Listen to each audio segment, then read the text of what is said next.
I believe it's Hope, just like soap with an H. Okay. Hope. Nice. What I figured. Cool. Or Houp. Like Fighting out of Dubuque Jiu-Jitsu. It's awesome. They got a great group of guys up there for grappling, man. Can't think of their jiu-jitsu coach, but he's through John Gouda and Tipping Point. That's a great group of jiu-jitsu guys. They really are. You know, Dubuque, as for the Midwest, has always been very relevant.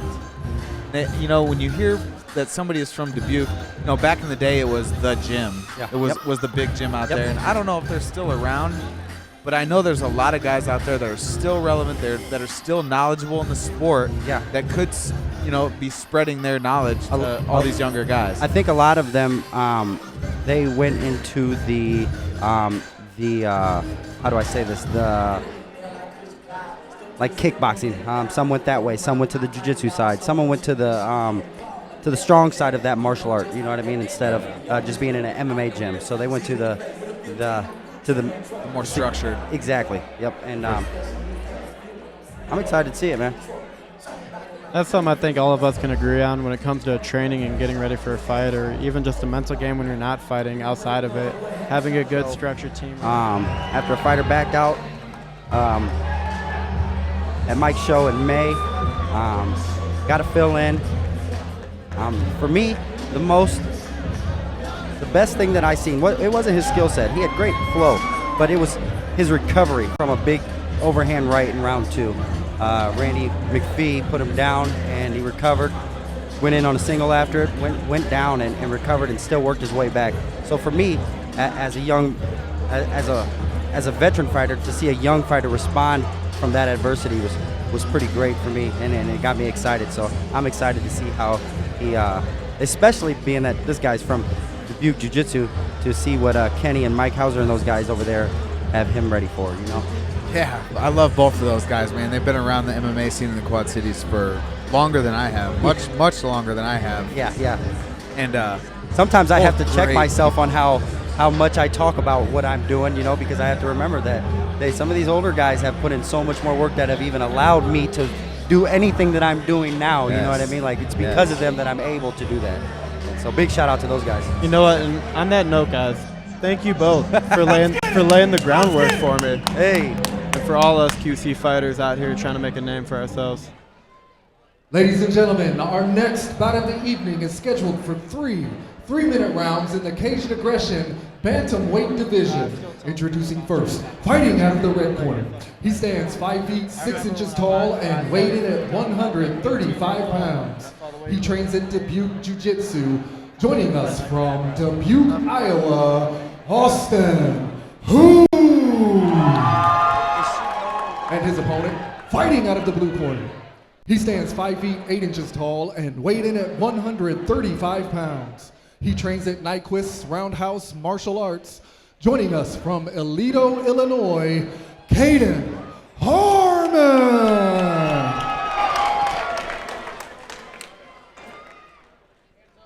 Set for three-minute rounds here tonight. 9 minutes of fighting. Let's go to war, fellas. I'm excited for this one right now because I just feel the energy. These two are hungry. They're about to get down. Kaedin really seems relaxed, man. I don't think mouth has opened up, and Austin seems very excited. Yeah, both these guys look very composed already. Only a couple seconds in, and they're both very composed. It's nice seeing Austin having his hands up, coming from a school that even says jiu-jitsu in his name, showing that he's got his stand up. Chris, ready for this fight? Definitely. Takedown. See how Harden responds, taking his back. Oh, nice.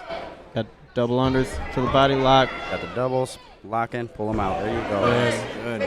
Textbook. He's going to probably try to walk to the side, and really, if I was him, I'd try to put his feet more on the cage so he'd be sideways, wouldn't be able to use his back to walk up that cage so much.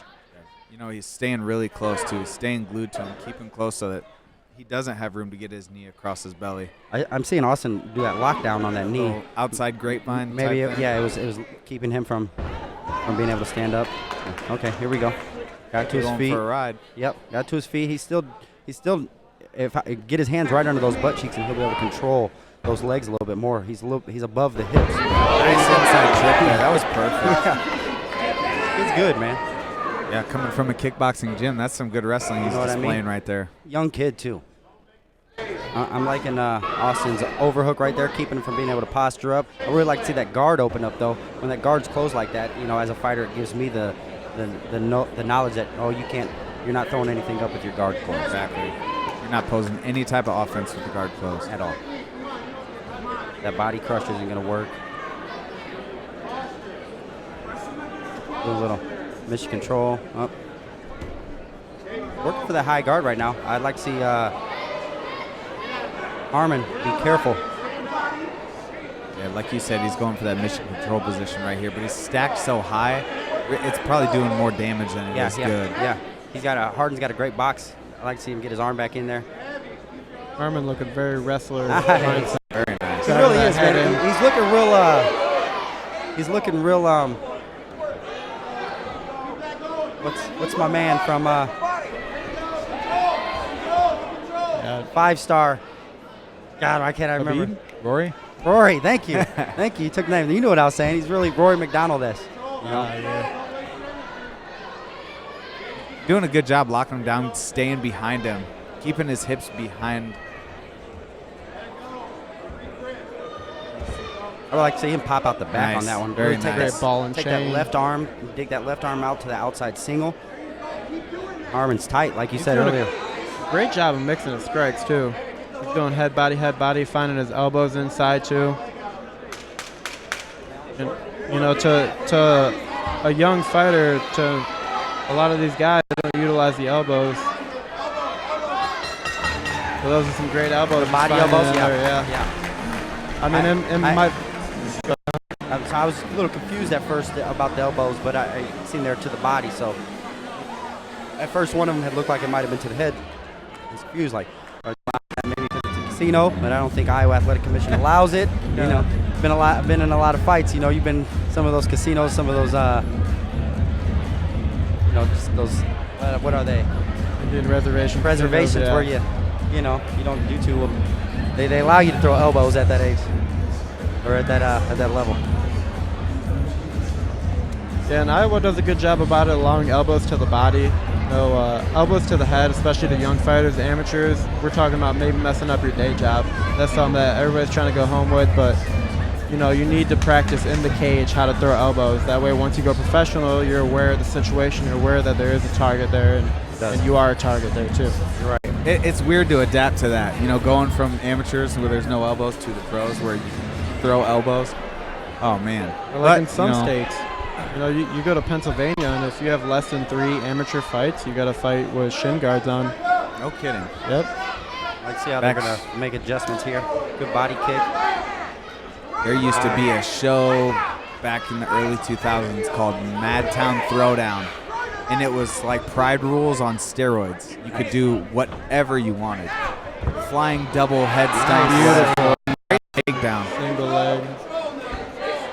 Body. I feel like his knowledge, you know, just to be his experience and comfortability with throwing these strikes is beyond his experience level, man. It's awesome to see him be able to transition from a takedown to a body blow with a knee. You know what I mean? Yeah, he for looks this very only being his composed. second fight, he's definitely got a high IQ stepping in there. I really like to see the Austin stop doing those lockdowns.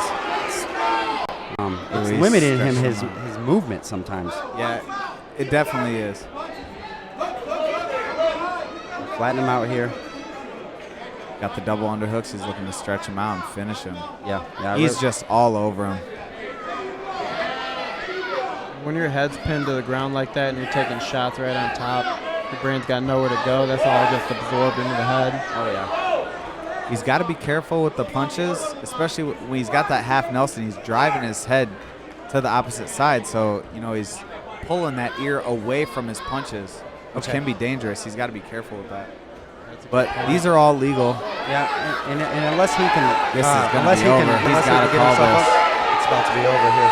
He needs to call this. He's broke. There it is. Thank you. Great by a young man out of Moline. I won't say surprised. Very, very excited for this young man.